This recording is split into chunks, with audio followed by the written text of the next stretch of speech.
like you're really good at networking. And how important is that in the music industry? Man, I just realized this, bro. Like, you have to go out. Like, I would prefer to be in the studio every day, but that's not how shit works, bro. If you, like, it's really not. Like, for a rapper, like, you can, like, tighten up your bars and shit and write every day, but I'm not even a rapper, dude. Like, and I hate when people think I'm a rapper because I do melody. Like, I have melody in all my songs. Even if, like, Lifted, you know, sounds a little bit rappy, it's still, like, I just pick a tone for every single platform, like, whatever the track calls for, and it's never just, like, talking, rapping, you know what I'm saying? Like, which, like, G-Eazy is, like, a good rapper. Like, he's a good rapper.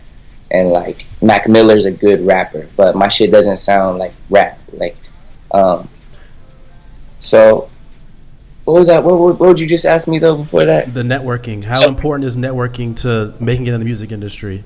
It's essential, bro. It's essential. How you carry yourself, how you engage in conversation, how you follow up with people, how you ask questions, how you ask for what you want, you put what you want out there. Like, all that is as essential, if not more essential, than talent and hard work, bro. Like, you have to get out of your comfort zone and go out and fucking, if you need to drink to be social, like, whatever you have to do, you have to go out there and show your face, bro. And I'm just now in this season, like, really making it a point to, like, rub shoulders with all these people, because, like, it's, you have to do it. They have to be like, I remember that kid, like, I know this guy, like, well, and then they start making the connections. Then you're ingrained in their brain, and then they have to pay attention to you, or they see you, and then 2 years later you're the next shit popping, and then they're like, damn, I wish I wasn't a fucking asshole to that kid, because now I want a feature. Like, so I'm trying to get on that level, man. Have my own pool parties.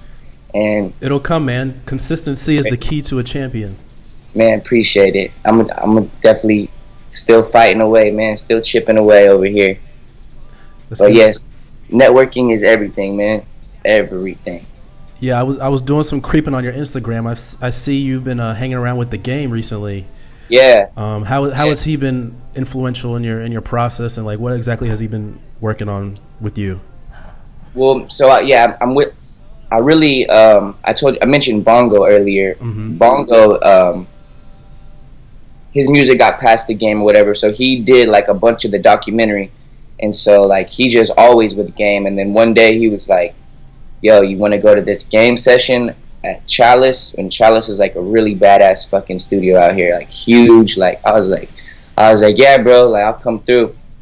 And went in there. There was, like, slew of bitches, like, just so many girls, bottles on bottles, like, it's a party going on. I'm like, how is any work getting done in here?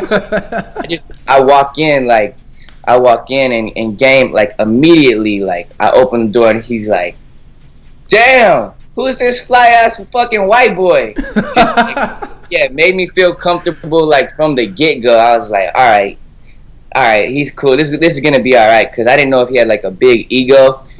When you meet him, he doesn't have any ego. Like, he's so real, like, so humble, like, such a family man. Like, took me under his wing, and that very first day, Bongo played my music, and he played Words, and he slapped a verse on Words. So there's a version of Words that's gonna come out that has the Game verse, and then I had another hook with Bongo, and then he put 2 verses on that.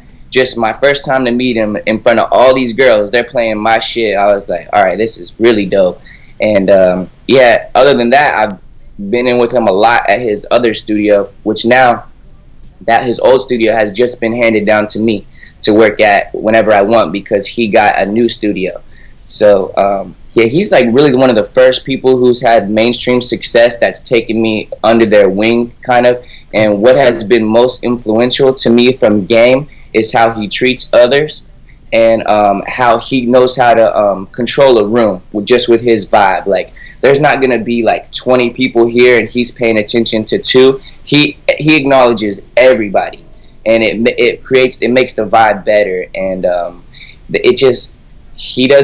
he'll talk to anybody. The quiet person that's in the corner with no confidence, he'll be like, yo, what's up? Like, with them fly ass shoes, like, just make you feel right at home. Like, So that's really why I appreciate and fuck with him the most, is who he is beyond his music, his past successes, his future success. You know, it's who he is. He's a good dude, and like whatever tabloids or whatever have tried to create him to be not that, it's just a lie, bro. Because he's a good dude, a really good guy. Yeah, I've been hearing. I don't know if you watched the interview I did last week with Kean Martin, but you know he was saying he's rubbed shoulders with some of the greats, and like he was saying the same thing, that they're all like really humble, like really welcoming. Like Yeah, bro. I'll tell you this. I had a crazy story. So I almost had a deal done with Interscope. I did like a showcase for them, the president, everything, and they were really fucking with me. But then some shit just didn't work out with one of the A&Rs. All good, bro, because something better is in store for the both of us. But like right as that ended, I got to be in the studio with Kendrick, bro. We didn't work. We just so let me just tell you how I got there though. I just signed new management with a dude named Stat Quo and DJ works at Columbia Records, and Stat is like a former Shady Aftermath rapper who just transformed from musician to businessman. Like he's just all business now. Hold up, Stat Quo? Yeah, Stat Quo. Yeah, I remember him from that one Shady Records thing that Eminem did. I forget the name of it. Yeah, back in the day. Yeah, I remember him. Yeah, so that's my manager, and he's like really, really good at speaking music business. Like he doesn't take any bullshit. They believe in me super hard, but he was like, "Hey, I'm gonna take you to meet Kendrick, bro." And he was like, the only two artists that I ever fucked with. He's like, the only three artists I've ever fucked with like this in their early stages are you, Kendrick, and Anderson .Paak. And he was like, I'm gonna take you to meet Kendrick, bro. So to sum all of this up, Kendrick Lamar is one of the most humble superstars out, bro. And he gave me some like such good wisdom, like was just so humble, bro. Showed up in basketball shorts, a white t-shirt, some flip-flops, bro, like some slippers, like some slides, like the Nike slides or whatever. And he was just humble as fuck, bro. He was just telling me like, you need to just put content out. And he was like, and this isn't something I wish somebody told me. He was like, this is something I did. It's consistently put content out. And he's like, you just can't stop good music, bro. He's like, that's all you really need to do. And he was really telling me only to sign with the label if the bag is right, meaning like if the money's right, you know. And you know, everybody's situation is differently, but I wish I didn't have to take the label route, and that I you know, had put in more footwork as far as connecting with fans. You know, like I just get so lost sometimes in my mind and think people don't even fuck with this shit, and then like I don't know, but he's definitely inspired me to like really just reach out to people and be like, hey, like take a listen to this and stuff, and put out more content. So yeah, he was just the most humble guy. But yeah, that dude who said all the legends are humble, it's right, bro. Like I think the people who aren't humble go away, because you know, who's gonna enjoy working for them? If you're good to people, they're gonna work for you and want to work hard for you. So that's what I think it is.